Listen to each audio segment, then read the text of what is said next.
Hi there. In this vlog I'm going to talk about the voting on policies within an equal money system. I'm going to read how and what it says on the equal money website first. So each individual will be given access to a computer and internet, giving each one the required resources to participate in the political decision-making process.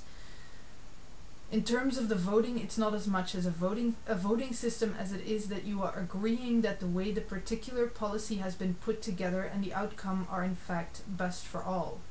So you're not voting on something because you like it or you dislike it, you agree that it is best for all or not best. As such, it is a completely different approach to voting and democracy, where the principle becomes that you have a say as long as you back it up with evidence. You can't just say, I don't like it. You have to prove that your dislike is based on the fact that there's inequality within the equation.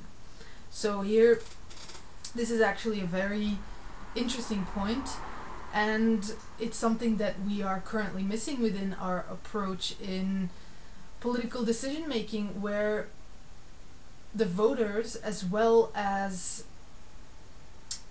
lobbyists or people pushing a certain decision,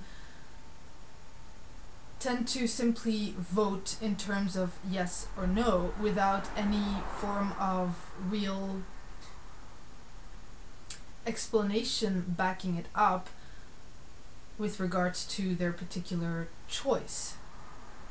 And so what happens is that many beings will simply, for instance, dislike a certain policy or decision because they dislike the person that is in office, or because they for some reason simply want to spite the system, and so they deliberately make a decision simply to work against the system.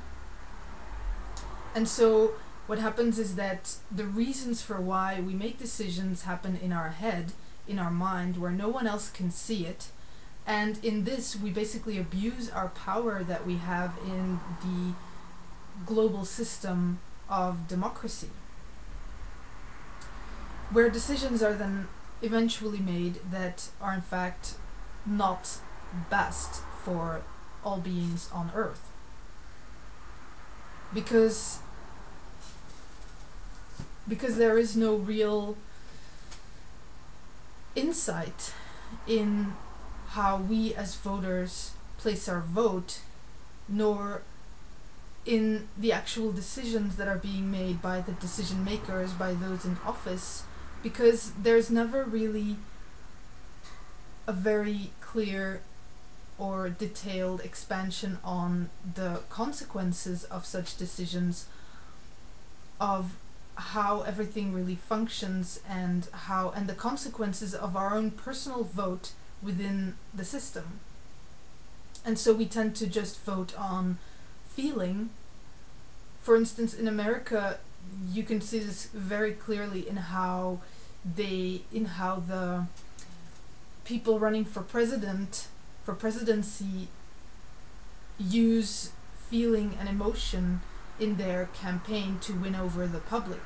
How they make this entire spectacle and show of their campaign, wherein they make these statements of hope and make these grand statements of we're going to make this and it's going to change, etc., without really going into specific detail of how the whole system actually works and what is really necessary to be done. Because if they would do that, they may lose a large amount of the public, who would basically lose hope, because there's many things about our system that simply need to change, and wherein we have to actually change our entire way that we live. And we don't want to do that, so if we have someone telling us that we need to change, then we won't like them very much, and so our vote will be one of this: I dislike him, and so I'm not going to vote on him.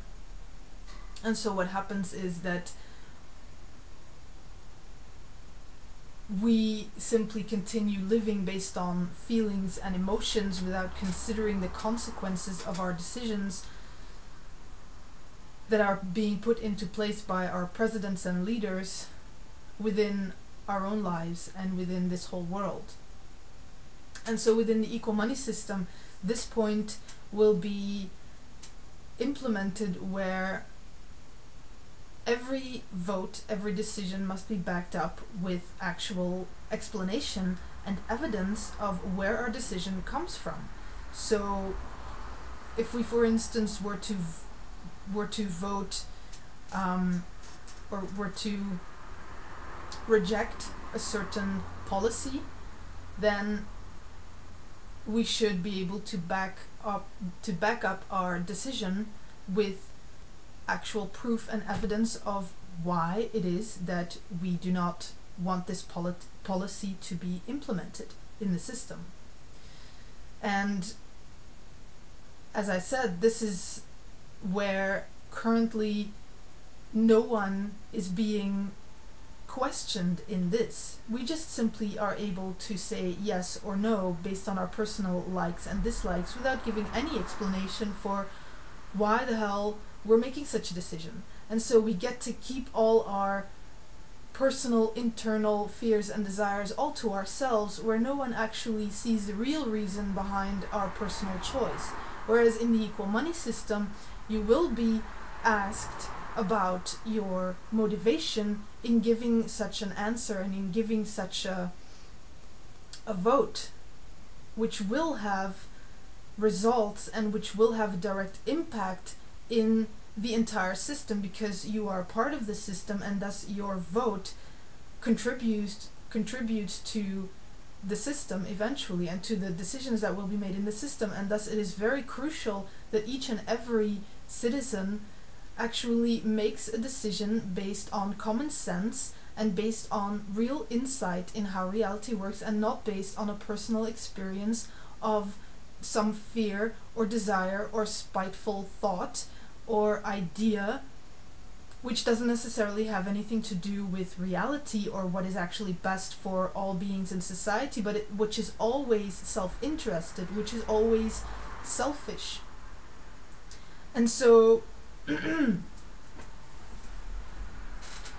within this point of having to basically back up your decision with proof of why you're making such a decision, it will become more difficult for people to deliberately place a vote out of spitefulness, because you know you're going to have to explain yourself. And when you do explain yourself, you're going to be confronted with you're going to be confronted with who you really are within yourself, and basically the lies that you've been telling yourself to back up your decision. You're going to be confronted with yourself and with the possibility that you are not so righteous as you believed yourself to be. And so within this, it will become much easier to actually create an actual real policy wherein decisions can be made that are in fact best for all. Because what is best for all is in fact a mathematical equation. You can just take what is here in this world and you calculate what each human being needs to actually be able to live a decent life, and how to distribute the limited amount of resources that we have available here. It's all just a mathematical equation where what is best for all doesn't really have much room for free choice, in the sense that, well, what free choice is based on within our current understanding is that the idea that basically there is an unlimited amount of resources here on Earth, wherein basically only the ones who are living in the wealthy nations of the world are able to participate in free choice, where they have, where they can just have everything that their heart desires, all those consumer products that make them feel good. And then many other countries, many other beings in other countries have to pay because they don't have anything, because there simply isn't an unlimited amount of resources here on Earth. We have to go and steal it from other countries to be able to have these products so that we may be able to participate in apparent free choice. When if you look at the common sense, and if you actually look at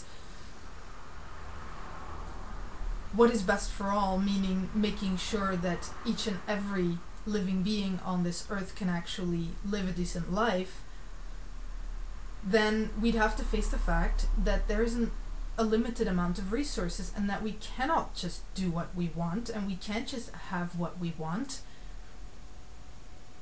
And therefore, what is best for all can be mathematically equated within taking the physical facts. What is here? What does everyone need?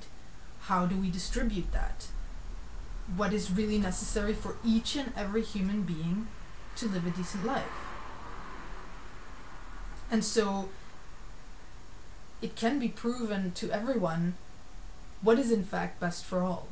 And so if someone places a certain decision that counters what is best for all, they better have a very good explanation wherein they can prove to everyone else why what they're saying is best for all, and why the current policy on which they are voting is not best for all. And in that way, there is freedom to adjust policies, to change policies, because everyone has a say, because everyone can contribute.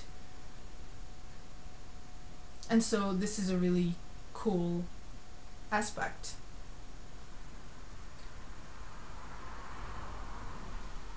Where we will both make sure that what we're doing and the policies that we are implementing is in fact what is absolutely best for all living beings, as well as call out the liars, as well as call out those that are simply spiting the system, and that are simply spiting everyone around them, and that are simply existing within absolute selfishness and self-interest, not caring about anybody else. And that is how the equal money voting system will be best for all, and will absolutely make sure that the decisions that are being made are actually being made within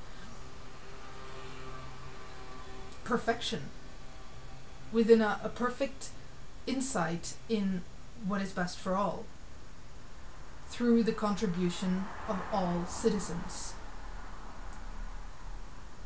So that was my expansion on that point. And don't forget to go to the Equal Money website and vote on the policies that are there. Participate on the forum and on the Equal Money website, on the Equal Money Facebook page, and I'll place all the links in the description box. Thanks for listening.